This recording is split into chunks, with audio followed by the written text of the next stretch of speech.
At 3:17 a.m., Elias Vorn woke to a sound he didn't recognize. It wasn't loud, not an alarm, not a crash, just a soft, insistent tone that seemed to come from everywhere at once. It vibrated through the walls, through the floor, through the bones of the building itself. He groaned, rolling over and grabbing his phone. The screen was already on, not just on, active. Lines of shifting symbols scrolled across it, none of them belonging to any language he knew. The same thing flickered on his tablet across the room. Then the wall console blinked to life with sharp hum, casting pale blue light across the apartment. What the... Elias sat up, heart starting to pound. Okay, not normal. Definitely not normal. He swung his legs off the bed just as the symbols froze. Then, all at once, they aligned. The room dimmed, the light sharpened, and Cale appeared. Not on a screen, not exactly. It was more like the air itself reshaped into him. A three-dimensional projection that shimmered faintly at the edges. Elias had seen Cale's tech before, but never like this. Elias, if you're seeing this, I'm gone. The words hit harder than anything else in the room. No, Elias said immediately, standing up. No, don't start with that. Cale didn't react. Of course he didn't. It was a recording. Still, Elias stepped closer, as if proximity might change something. Cale looked wrong. Not injured, not visibly broken, but diminished. His usual presence, that quiet, contained intensity, was thinner somehow. The faint silver lines beneath his skin, which normally pulsed like distant starlight, flickered unevenly. There's no time, Cale continued. The Concord will find you. Find me? Why would they? Elias stopped himself, dragging a hand over his face. Right, because I'm the idiot who befriended an alien fugitive. 7 years. 7 years since Cale had fallen out of the sky, literally, into Elias's life. At the time, Elias had thought it was some kind of experimental aircraft crash. By the end of that week, he had learned 2 things. 1, Cale was not from Earth. 2, Cale was in serious trouble. And somehow, instead of running, Elias had stayed. You could have picked literally anyone else, Elias muttered. Cale's projection shifted slightly, as if adjusting for distortion. I've filed the inheritance rights. Elias blinked. The what? Cale's gaze, steady unblinking, felt almost real. You always said you wanted a family. Elias let out a short, incredulous laugh. Yeah, a normal one. You know, people, not whatever cosmic paperwork you're filing behind my back. The hologram flickered. For a split second, Cale's form fractured into sharp geometric lines before stabilizing again. My sisters, Cale said, voice quieter now, are now bound to you. Elias felt the words like a physical impact. I'm sorry, what? By our law, blood inheritance extends through chosen bonds. You are their protector now. Nope, Elias said immediately, shaking his head. No, that's not how that works. You don't just assign people to me, Cale. A pause, just long enough to feel intentional. Even though it couldn't be, they will arrive soon, Cale continued. Do not resist them. Oh, I'm definitely going to resist them. Do not let them fall into Concord hands. Elias exhaled sharply, pacing now. Okay, back up. You're telling me there's some interstellar authority coming after your sisters, and you decided the best plan was to what? Dump them on me? Another flicker. This one worse. Cale's form dimmed, his outline breaking apart at the edges. I'm sorry, he said. That stopped Elias cold. Cale didn't apologize. Not for things like this. Not ever. You were the only one I trusted. The room felt smaller. Elias swallowed. Cale, the bond will protect them. Cale went on. And you, protect me how? From who? What am I supposed to? The projection stuttered violently. The voice distorted, stretching and warping. Not enough time. Listen. Elias stepped forward instinctively. I am listening. Cale's image snapped back into clarity for one final moment. Trust them, he said. Then, softer. They are not what you expect. The light collapsed inward. The projection vanished. And just like that, The room went dark again. For a long moment, Elias didn't move. The silence was suffocating. Then, a low hum rolled through the air. He looked up sharply. It wasn't coming from inside the apartment. It was outside. Elias crossed the room in 3 quick strides and yanked the curtain aside. The city looked wrong. Not destroyed. Not damaged. But the sky was bending. A ripple of distortion spread across the clouds, like heat haze but sharper, more deliberate. Lights flickered in and out of existence, forming shapes that didn't quite settle into anything recognizable.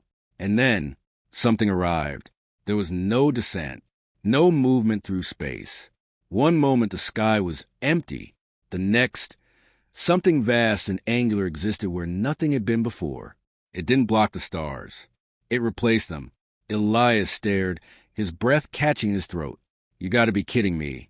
The hum deepened, resonating through glass and steel alike. Every instinct in his body screamed the same thing. Run. But before he could move, the lights in his apartment snapped back on. Behind him, something shifted. Elias turned slowly and realized he was no longer alone.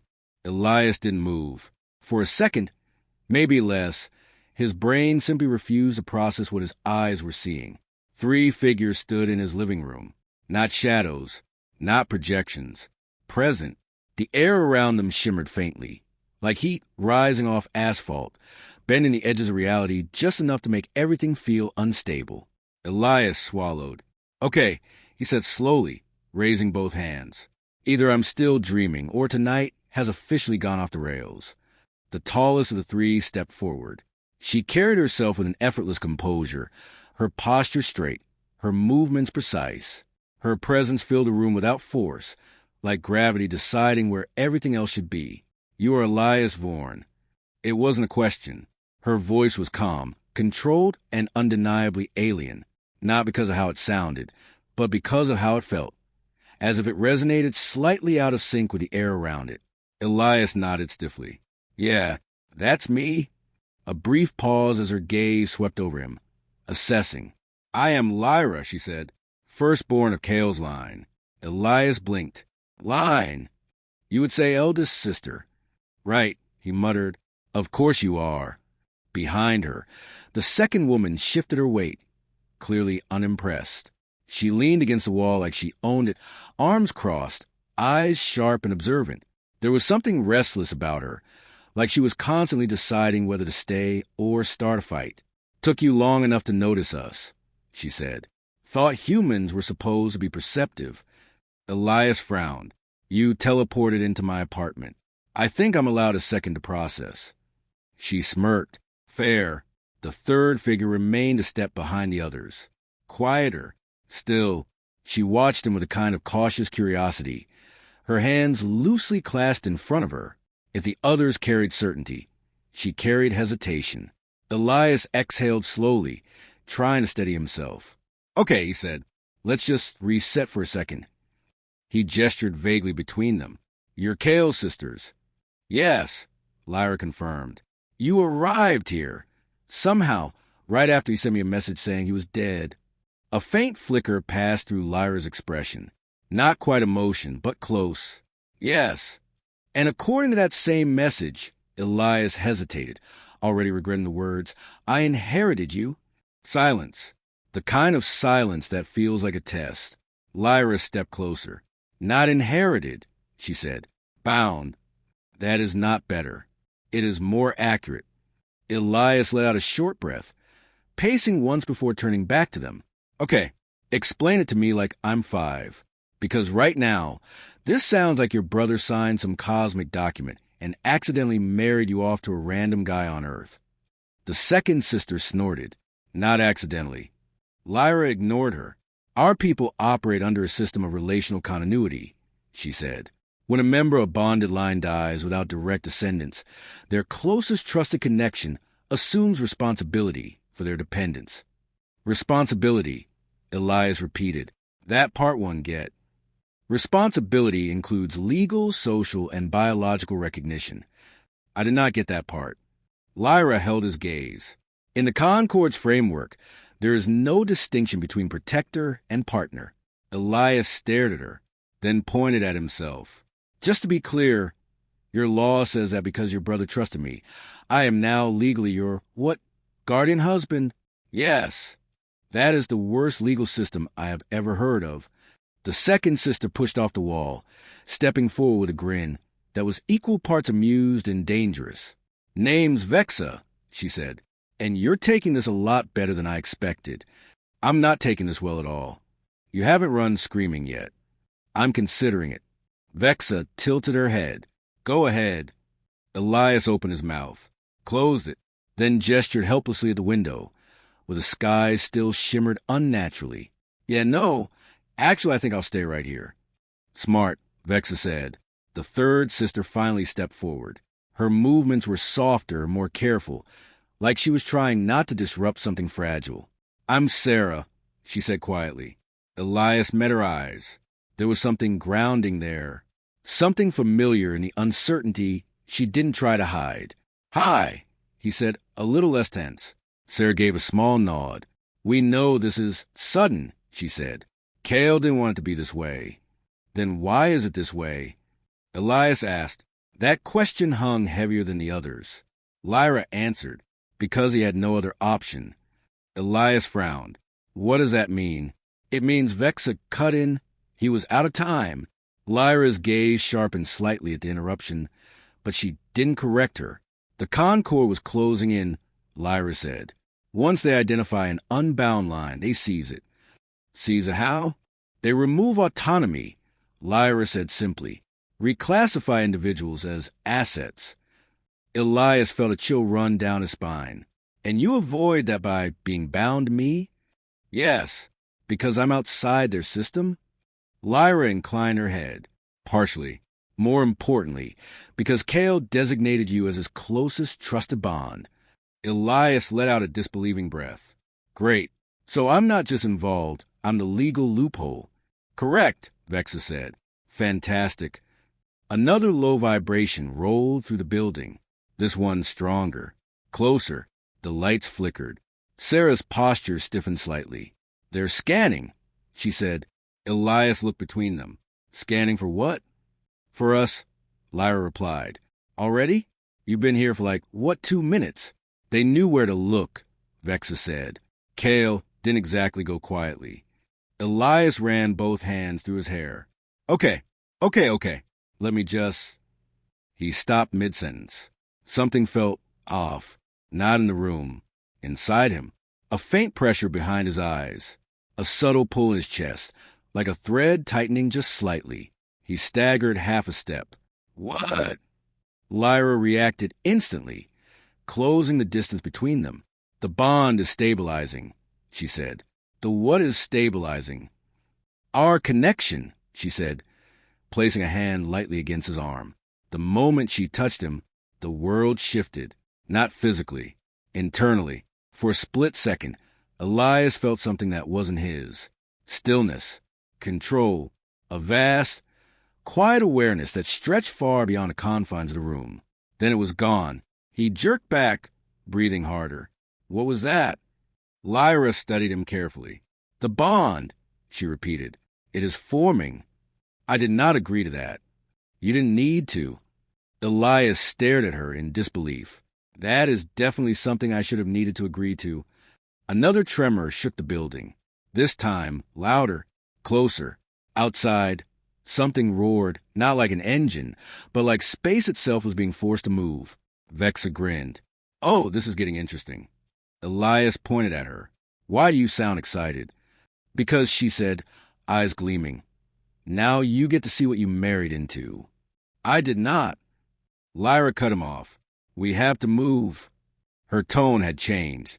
Less explanation. More command. Elias hesitated. Looked at the door. At the window. At them.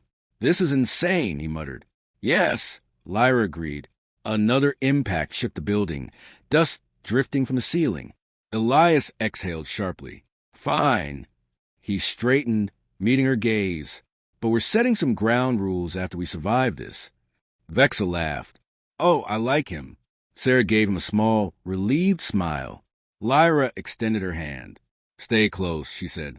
Elias looked at it for half a second, then took it, and somewhere deep in the fabric of something far bigger than him, the bond locked into place.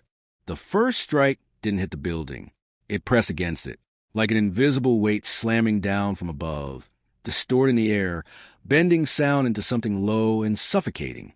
The walls groaned. Glass trembled. For a moment, Elias thought the entire structure might simply collapse inward. "Move," Lyra said.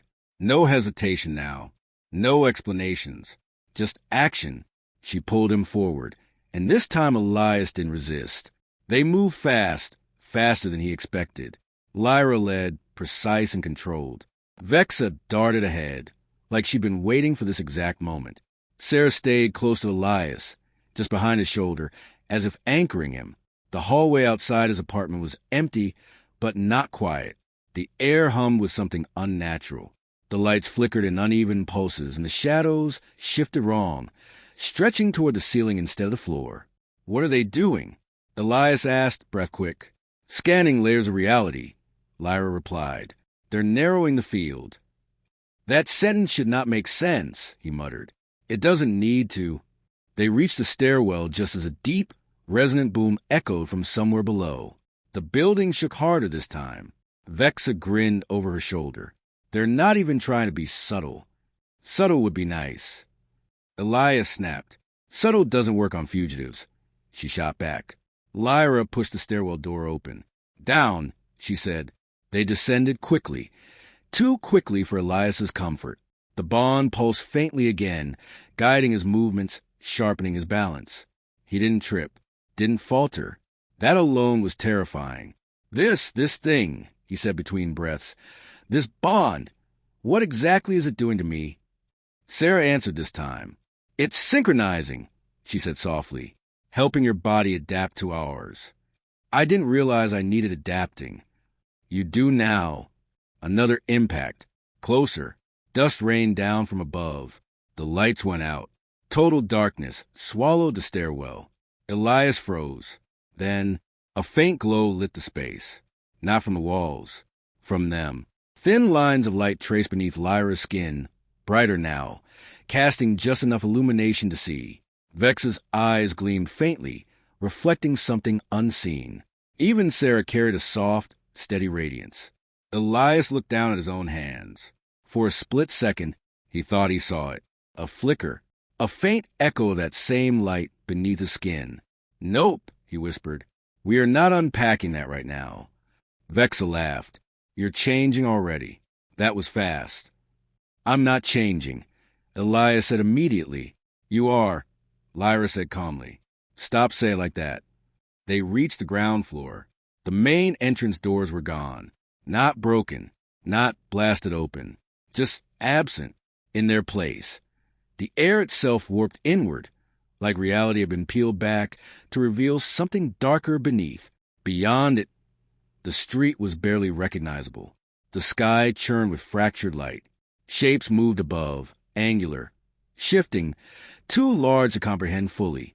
The hum from earlier had deepened into something oppressive, like a constant pressure against the mind, and scattered across the street. Figures.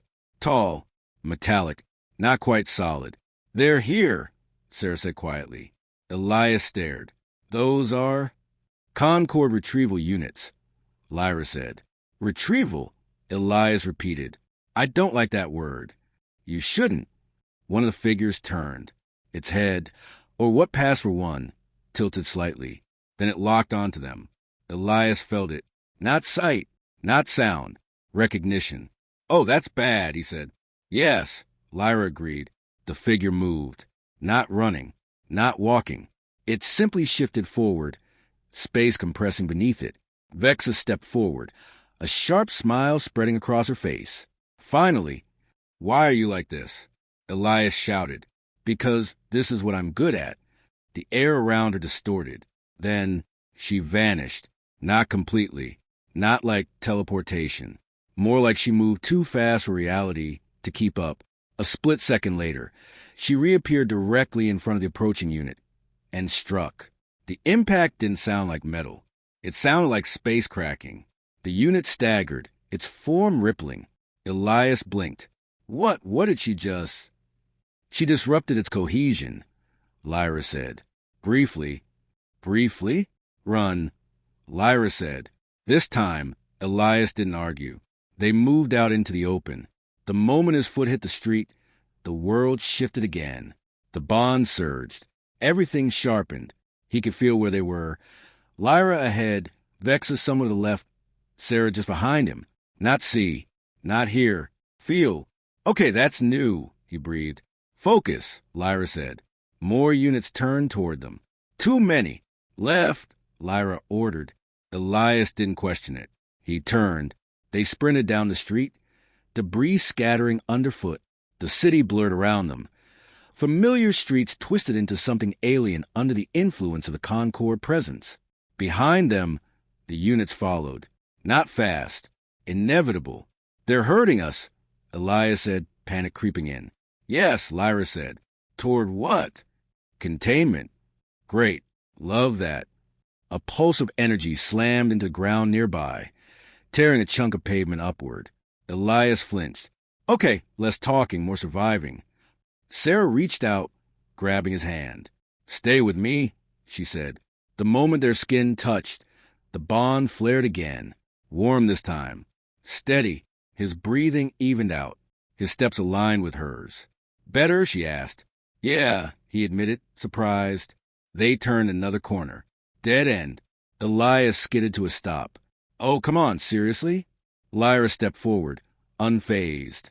This will do. For what? Getting captured? She placed her hand against the wall. For a moment, nothing. Then the surface folded, not breaking, not opening, folding inward like fabric, revealing a dark passage beyond. Elias stared. I'm not even going to question that anymore. Good, Vexa said, reappearing beside them, energy still crackling faintly around her. Because we don't have time. Behind them, the units rounded the corner. Closer now. Lyra turned back to Elias, her gaze steady, unyielding. The bond is incomplete, she said. If we don't stabilize it, you will not survive prolonged exposure to them. Stabilize it how? He demanded. She hesitated, just for a fraction of a second.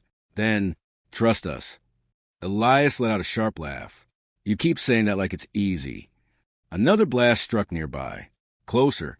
Too close. Sarah tightened her grip on his hand. We won't let anything happen to you, she said. Vexa crossed her arms. And if you die, this whole arrangement becomes very inconvenient for us. Wow. Reassuring. Lyra extended her other hand. Elias. He looked at her, at all of them, at the impossible situation he was trapped in, at the choice he didn't really have. This is insane, he said. Yes, Lyra replied. He took a breath, then stepped forward. Fine. He reached out and took her hand. The moment contact was made, the bond ignited. Not a flicker this time. A surge. Light burst beneath his skin, sharp and blinding. His senses exploded outward, overlapping with theirs. 3 distinct presences merging with his own. Strength, speed, clarity, and something deeper. Connection. Elias gasped, staggering as the world reassembled itself around him. What is this? Balance, Lyra said. The Concord units reached the end of the alley, paused, as if reassessing. Vexa grinned. Oh, now this is interesting. Elias straightened slowly. His heart pounded, but steadier now, stronger. He looked at the approaching figures, then at his hands. The faint glow beneath his skin hadn't disappeared. Okay, he said quietly. This changes things. Lyra nodded. Yes, she said. It does. They didn't stop running until the city stopped making sense. The passage Lyra had opened wasn't a tunnel in any normal sense.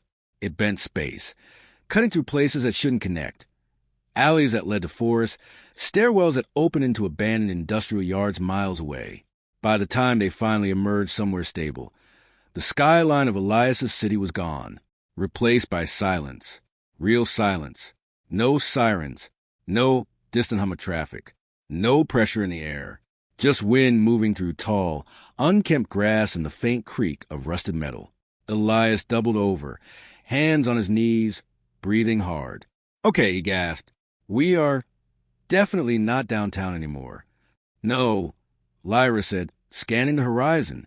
We are outside their immediate field. Field, he repeated weakly. Right. Vexa stretched her arms overhead like they'd just finished a light workout, instead of barely escaping interstellar enforcers. Not bad, she said. You didn't slow us down too much. I almost died like 6 times. Only 3, she corrected. The other 3 were close calls. Elias straightened, glaring. That is not comforting. Sarah stepped closer. Her voice softened the wind. You're still here, she said. That's what matters. Elias exhaled, some of the tension easing at her tone. Yeah, he said. I guess it is. He looked around. They stood in what used to be some kind of industrial site, collapsed structures, rusted beams, concrete broken and overtaken by nature. It felt forgotten, isolated, safe at least for now. Lyra moved to the edge of the clearing, her posture alert. They will expand their search, she said. This delay is temporary. Of course it is, Elias muttered. Why would anything be easy? Vexa dropped onto a chunk of broken concrete, kicking a loose stone idly, because easy is boring. Elias shook his head, then paused. That feeling again. The bond. It wasn't overwhelming now, not like before, but it was there, subtle, steady, like a second layer of awareness beneath his own thoughts. He could feel them, not hear what they were thinking, not exactly, but impressions. Lyra's focus, sharp, structured, always analyzing. Vex's energy, restless, unpredictable, coiled like a spring. Sarah's presence, calm, warm, quietly attentive. Elias frowned slightly. Okay, he said slowly. We need to talk about this. All 3 of them looked at him. This bond thing, he continued, gesturing vaguely. I can feel you, not in a creepy, mind-reading way, but enough that it's noticeable. That is normal, Lyra said. That is not normal. It is for us. Elias pointed at himself. Not for me. Sarah stepped a little closer. It will stabilize, she said. Right now it's still forming. You're more sensitive to it. Great. So this is the intense version? Yes. Fantastic. Vexa smirked. You'll get used to it. I'm not sure I want to get used to it. You will, she said, or you won't survive it. Elias sighed. You really know how to motivate people. Lyra turned back toward him. There's something you need to understand, she said. Her tone shifted, not colder, but more deliberate, important. This bond is not ownership. Elias crossed his arms. Could have fooled me, considering how it started. Our law is imprecise in translation, she admitted. What you interpret as marriage is closer to mutual anchoring.